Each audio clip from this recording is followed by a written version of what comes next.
என்கிட்ட வர்றவங்க எல்லாம் நீ குடிக்காதீங்க, கஞ்சா அடிக்காதீங்க, தாய்மார்களின் தாலி இருக்கிற மதுபானத்துக்கு அடிமை ஆகாதீங்க நான் இதை சொல்லுகிறேன் என்று சொன்னான். லாட்டரி விற்காதீங்கன்னு சொல்றேன், தப்பான வழியில பணம் சம்பாதிக்காதீங்கன்னு சொல்றேன். அப்ப நீ சொல்றியே, நீ இதெல்லாம் செய்யாம இருக்கியா அப்படின்னு கேட்டா, இந்த கட்சியை வழிநடத்துற வேல்முருகனாகிய நான் எந்த ஒரு புனித அரசியல் கட்சிகளையும் இயக்கங்களையும் தலைவர்களையும் தரம் தாழ்த்தி பேச வேண்டும் என்பது நோக்கம் அல்ல. ஒரு அரசியல் இயக்கங்களை உடைத்து கட்சி வளர்க்க வேண்டும் என்ற அவசியம் இல்லை. இந்த படுபாவம் என்ன சொல்லுவாங்க, ஒரு படாபட அரசியல், ஒரு விளம்பர அரசியல், நான் தான் அண்ணனுக்கு எல்லாமே, நான் தான் தலைவருக்கு எல்லாமே. அப்படி இல்லை. அரசியல் என்றாலே நம்பிக்கை துரோகம். எந்த கருத்தை சொல்லி இந்த தொண்டர்களை நாம் அணிதிரட்டினோமோ, எந்த கருத்தை சொல்லி இந்த மக்கள் நமக்காக இந்த தொண்டர்கள் கொடி பிடித்தார்களோ, கோஷம் போட்டார்களோ, நம்முடைய படங்களை பற்றி சுற்றிக் கொண்டார்களோ, நம்முடைய மூவர்ண காலை கழுத்தில் மாட்டிக் கொண்டார்களோ, வண்டி வாகனங்களை படங்களை வைத்தார்களோ, அந்த இளைஞர்கள் ஏற்றுக்கொண்ட லட்சியத்திற்கும் கொள்கைக்கும் நேர் எதிர்மாறாக பேசுவது. இன்றைக்கு அதே லட்சியத்தினுடைய பயணிக்கக்கூடிய தமிழக வாழ்வுரிமை கட்சியோடு என் தலைமையை ஏற்றுக்கொண்டு நீங்கள் இணைந்திருக்கிறீர்கள். இந்த எண்ணம் உங்களுடைய வழி சுமந்து வாழ்ந்து வந்த வாழ்க்கை, நீங்கள் கடந்து வந்த பாதை, இது அத்தனையும் கருத்தில் கொண்டு உங்களை பாதுகாப்பதும், உங்களுக்கு பாதுகாப்பு அரணாக இருப்பதும், இனிவரும் காலங்களில் இதுபோன்று 15 ஆண்டுகள் நீங்கள் செலவு செய்து தாலிகளையும் உங்கள் வெள்ளா கொடிகளையும், குழந்தை செல்வனுடைய வெள்ளா கொடிகளையும், நீங்கள் செய்த தொழில் வணிக வியாபாரங்களையும் முற்றுமுழுதாக இருந்தவர்கள் நம்முடைய அருமை சகோதரர் சேலம் மாவட்ட செயலாளர் தங்கம், அவர் பெயருக்கு ஏற்றவாறு தங்கமான ஒரு மனிதர். இன்றைக்கு அவர் மட்டுமே அந்த இயக்கத்திற்காக எனக்கு தெரிந்து சில கோடிகள் எழுந்திருக்கிறார். நம்முடைய பிரபாகரன் இன்றைக்கு ஒரே ஒரு பழுதடைந்த ஒரு ஓட்டை வீடு, அவர் மனைவி உழைத்தால் தான் இன்றைக்கு அவர் நிம்மதியாக வாழ முடியும் என்கிற நிலைமை.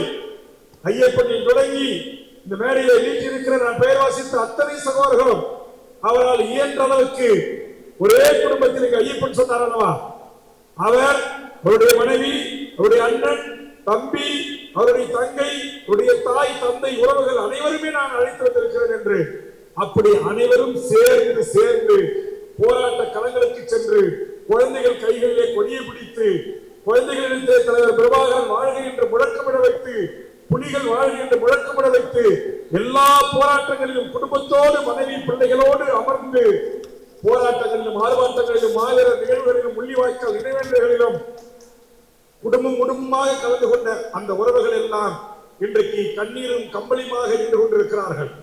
காரணம், இன்றைக்கு அவர்கள் ஏற்றுக்கொண்ட தலைமையின் மீதான அவருடைய ஒரு நியாயபூர்வமான அரசியல் பூர்வமான ஒரு விமர்சனத்தை முன்வைத்து இன்றைக்கு அவர்கள் வெளியேறி இருக்கிறார்கள். நான் எந்த ஒரு புனித அரசியல் கட்சிகளையும் இயக்கங்களையும் தலைவர்களையும் தரம் தாழ்த்தி பேச வேண்டும் என்பதனுடைய நோக்கம் அல்ல. ஒரு அரசியல் இயக்கங்களை உடைத்து என் கட்சி வளர்க்க வேண்டும் என்ற அவசியம் இல்லை. நான் கட்சி தொடங்க போது என் கட்சி நிர்வாகிகளோடு சொன்னேன், நான் கட்சியுடைய செயற்குழு பொதுக்குழுகளிலே சொன்னேன், தமிழ் தேசிய அரசியலை செய்கின்ற 2 கட்சிகளிலும் இருந்து நீங்கள் கருத்து முரண்பாடு ஏற்பட்டால் அங்கே செல்லுங்கள், அல்லது இங்கே வாருங்கள், அல்லது இங்கே இருந்து அங்கே போய் சேருங்கள். தயவு செய்து இந்திய ஒன்றியத்தின் அடிமை வாழ்வு வாழ்ந்து கொண்டிருக்கிற தமிழ்நாட்டு ஆண்ட ஆளுகின்ற அரசியல் கட்சியில் தங்களை இணைத்துக் கொள்ளாதீர்கள், கரைத்துக் கொள்ளாதீர்கள் என்று சொன்னேன். தமிழ்நாட்டை அடிமைப்படுத்திக் கொண்டு உரிய நிதியை தராமல், காவேரி நீரை தராமல், முல்லைப்பெரியாறு அணையை உயர்த்த விடாமல், கச்சத்தீவை மீட்க முடியாமல், ஈழ இனச்சிக்கலுக்கு தீர்வை ஏற்படுத்தி தராமல், இனப்படுகொலைக்கு சர்வதேச நீதியை பெற்றுத் தராமல், ஒரு பொது வாக்கெடுப்பில் ஊடாக ஒரு தனித்தமிழ் அரசை உருவாக்கி தராமல், தொடர்ந்து தமிழ் சமூகத்திற்கு துரோகம் செய்கின்ற அகில இந்திய கட்சிகளான காங்கிரஸ், பிஜேபியோடு சேர வேண்டாம் என்று சொன்னேன். என்னுடைய அந்த கருத்தை பிரதிபலிப்பது போல் முழுவதுமாக ஏற்றுக்கொண்டுதான் இன்றைக்கு என் கட்சியுடைய ஒரு நிர்வாகிகளும் இந்த வேலையிலே இல்லை. அனைவருமே இங்கே வேலையிலே முன்புறமாக வந்திருக்கிறார்கள், அல்லது நெப்போலியன் கடைசியிலே அமர்ந்திருக்கிறார். சில பேர் எங்கேயே வெளியே நின்று கொண்டிருக்கிறார்கள். நான் சொன்னேன், அவர்கள் அனைவரும் மேடையில் என்னோடு இருக்கட்டும். நீங்கள் வாய்ப்பு இருந்தால் இருக்கையில் எங்கேயாவது ஒரு இடத்தில் அமருங்கள் என்று. எங்கள் தலைமை செயலாளர் எங்கே இருக்கார் என்றே தெரியவில்லை. இங்கே மற்றவர்களுக்கான இந்த படுபா என்ன சொல்லுவாங்க, ஒரு படாபட அரசியல், ஒரு விளம்பர அரசியல். நான் தான் அண்ணனுக்கு இங்கு எல்லாமே, நான் தான் தலைவருக்கு இங்கு எல்லாமே. அப்படி இல்லை. இன்றைக்கு இணைந்த பிரபாகரனில் தொடங்கி கடந்த சில தினங்களுக்கு முன்பாக இருந்த தங்கத்தில் தொடங்கி இங்கு அனைவருக்கும் அவருடைய உழைப்புக்கு ஏற்றவாறு, அவருடைய நேர்மைக்கு ஏற்றவாறு, அவருடைய தனிமனித ஒழுக்கத்துக்கு ஏற்றவாறு வேல்முருகனாகிய நான் அண்ணனாகவோ தம்பியாகவோ உடன் பிறந்த சோழனாகவோ நண்பனாகவோ இருப்பேன் என்ற நேரத்தில் நான் உறுதி செய்ய விரும்புகிறேன். காரணம், இன்றைக்கு அரசியல் என்றாலே ஒரு மிக கேவலமாக பார்க்கப்படுகிறது பொதுமக்களால். அதுக்கு என்ன? அரசியல் என்றாலே நம்பிக்கை துரோகம்.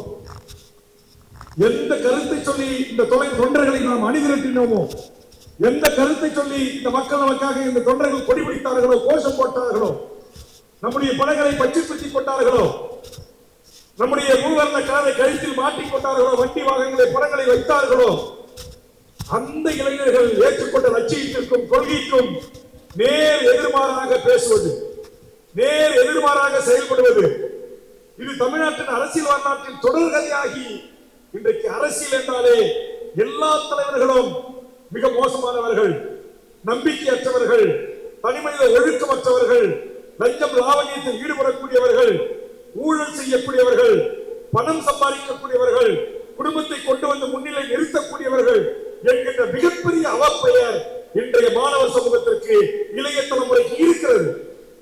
இதை உடைத்தாக வேண்டும். இதை உடைத்து இந்த இயக்கம், இந்த அரசியல் கட்சி என்பது உழைக்கின்றவர்களுக்கு உரிய ஊதியத்தை, உழைக்கின்றவர்களுக்கு உரிய மரியாதையை, அவர் சேர்த்து வைத்திருக்கிற மக்கள் சொத்து, அவருக்கு பின்னால் இருக்கிற இளையோர்கள், அவருக்கு பின்னால் இருக்கிற மகளிர், அவருக்கு பின்னால் இருக்கிற மாணவர்கள், அவருக்கு பின்னால் இருக்கிற தொழிற்சங்கங்கள், அவருக்கு பின்னால் இருக்கிற விவசாய குடிகளுடைய எண்ணிக்கை, இந்த அடிப்படையிலே அவர்களை ஊக்குவித்து பாராட்டி அவர்களை கைதூக்கி விட்டு இங்கு எல்லா பதவிகளும் எல்லாருக்கும் கிடைக்கும். உழைப்பு இருந்தால் வெறும் பணம் மட்டும் அளவுகோல் அல்ல. உழைப்பு இருக்க வேண்டும், நேர்மை இருக்க வேண்டும், தனிமனித ஒழுக்கம் இருக்க வேண்டும். பீடி, சிகரெட்டு, தண்ணி, கஞ்சா, அபீன் போன்ற தீய கெட்ட பழக்க வழக்கங்களுக்கு ஆளாக்கி இருக்க கூடாது. மணல் குவாரி, அரசு குவாரிகள் கொள்ளையடிப்பது, சட்டத்துக்கு புறமாக செய்வது. தம்பி சூர்யா போன்று நேர்மையாக ஒரு டெண்டர் எடுத்து செய்வதை நான் குறை சொல்லவில்லை. ஆனால் அரசியல் இருக்கிறது என்பதற்காக சட்டத்துக்கு புறமாக தொழில் செய்து சம்பாதிக்க ஆசைப்படுவது, பார்கள் நடத்துவது சட்டத்துக்கு புறமா, கள்ளச்சந்தையிலே பாஸ்மார்க் பாட்டில்களை விற்பனை செய்வது, பணம் கிடைக்கிறது என்பதற்காக கஞ்சா விற்பனை செய்வது, கூலிக்கு கொலை செய்வது, அப்பாவி பெண்களை பாலியல் வல்லுறவுக்கு உள்ளாக்குவது, இது முற்றுமுழுதாக தமிழக வாழ்வுரிமை கட்சியில் ஒழிக்கப்படும். அப்படிப்பட்டவர்களுக்கு எந்த பொறுப்புகளும் அதிகாரப்பூர்வமாக, நேரடி சாட்சியின் மூலமாக, கள ஆய்வுகள் மூலமாக, விசாரணையின் மூலமாக இந்த தவறுகளை செய்கிறார்கள் என்றால், நான் தப்பி தவறி அவர்களை நியமனம் பொறுப்பாக நியமனம் செய்தால் அதற்கான ஆதாரப்பூர்வமான அறிக்கை என் கைக்கு வரப்பெற்றால் அவர்கள் பொறுப்பிலிருந்து விடுவிக்கப்படுவார்கள். நாம் என்ன சொல்றோமோ அது பிரகாரம் தலைமை நடந்து கொள்ளணும். என்கிட்ட வர்றவங்க எல்லாம் நீ குடிக்காதீங்க, கஞ்சா அடிக்காதீங்க, தாய்மார்களின் தாலி இருக்கிற மதுபானத்துக்கு அடிமை ஆகாதீங்க நான் இதை சொல்லுகிறேன் என்று சொன்னால், லாட்டரி விற்காதீங்கன்னு சொல்றேன், தப்பான வழியில பணம் சம்பாதிக்காதீங்கன்னு சொல்றேன்.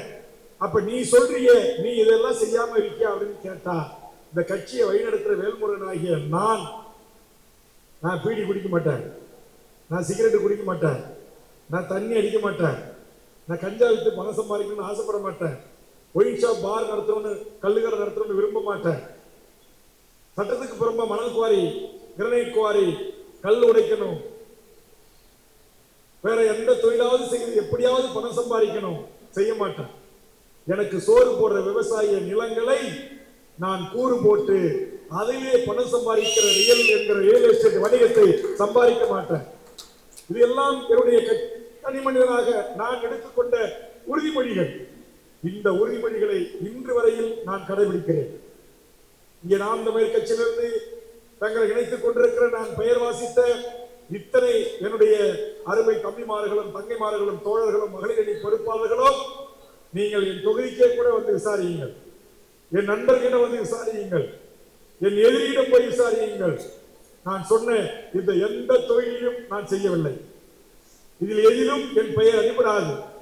என்னை அதிகமாக அரசியல் ரீதியாக விமர்சனம் என்று சொன்னால் நான் திமுகவோடு கூட்டணி இருக்கிறேன் என்கிற விமர்சனத்தை தவிர, அதுவும் நீங்கள் விலகி வந்த கட்சியில் இருக்கிற இன்னும் புரிதல் இல்லாத, இங்கே கூட மேடையில் வீற்றிருக்கிற தம்பிகள், இங்கே அமர்ந்திருக்கிற தம்பிகள் கூட நீங்க சில ஆண்டுகளுக்கு முன்பாக என்னை குறித்து கூட விமர்சிக்கலாம்.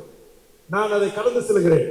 காரணம், அவர்களுக்கு வேல்முருகன் யார், நான் எங்கிருந்து தோன்றினேன், நான் பிறந்து வளர்ந்த சூழல் என்ன, எனக்கும் தமிழ்நாடு விடுதலை புலிக்கும் என்ன தொடர்பு, எனக்கும் இலங்கை தூதரக வெடிகுண்டு வளர்ப்புக்கும் என்ன தொடர்பு, எனக்கும் காவேரிக்கு நீரை தர மறுக்கிற கர்நாடக அரசுக்கு மின்சாரத்தை அனுப்பக்கூடாது என்கிற டவர் வெடித்த வழக்குக்கும் என்ன தொடர்பு, எங்கெல்லாம் ஆதிக்க அரச பயங்கரவாதம் அப்பாவி பெண்களை காவல் நிலையத்தில் வைத்து கற்பழித்ததோ, அப்பாவி இளைஞர்களை காவல் நிலையத்தில் வைத்து அடித்து சித்திரவதை செய்து கொலை செய்ததோ, அப்படி நடந்த அந்த கொலை குற்றவாளிகளுக்கு தமிழ்நாடு விடுதலை படை என்கிற தமிழரசன் தலைமையில் இயங்கிய படை அவர்களுடைய நீதிமன்றத்தில் அவர்களுக்கு கொடுத்த மரண தண்டனையில் அப்படிக்கு உள்ளானவர்கள் ஆயுள் தண்டனை கைதியாக மரணத்தை தழுவுகின்ற மரண தண்டனை கைதியாக இருந்தவர்களை காப்பாற்றுவதில் வேல்முருகனுடைய பங்களிப்பு என்ன? தமிழீழ விடுதலை புலிகளோடு 1983 ஜூலை கலவரத்தில் இருந்து இன்று வரை புலிகளுக்கு நடக்குமான தொடர்பு என்ன? நேற்று இந்த நாட்டுடைய முதலமைச்சர் அவர்களை சந்தித்து சென்றேன். எதற்காக சென்றேன்?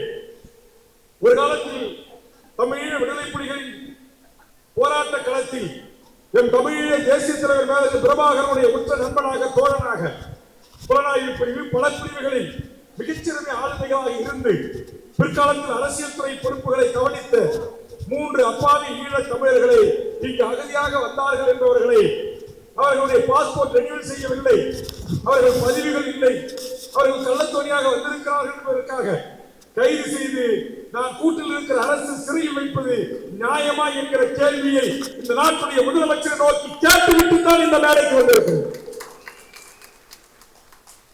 சட்டமன்றத்தில் என்னுடைய உரையை நீங்கள் கவனிக்கின்ற போது தெரியும், நான் கூட்டணியில் இருக்கிறேன் என்பதற்காக சமரசம் கிடையாது. பலந்தோர் விமான நிலைய விரிவாக்கமா வேண்டாம், எதிர்ப்பேன். 800 அனல் மின் நிலையமா எதிர்ப்பேன். அம்பானிக்கு துறைமுகத்துக்கு என் கடல் வளம் கூறு போட்டு விற்கப்படுகிறதா எதிர்த்தேன். என்எல்சி எதிர்க்கிறேன், விரிவாக்கத்துக்கு எதிர்க்கிறேன். வானகத்தில் மண்ணின் மக்களுக்கு வேலை தராமல் கையகப்படுத்த வருகிறீர்களா, அங்கு சென்று எதிர்க்கிறேன்.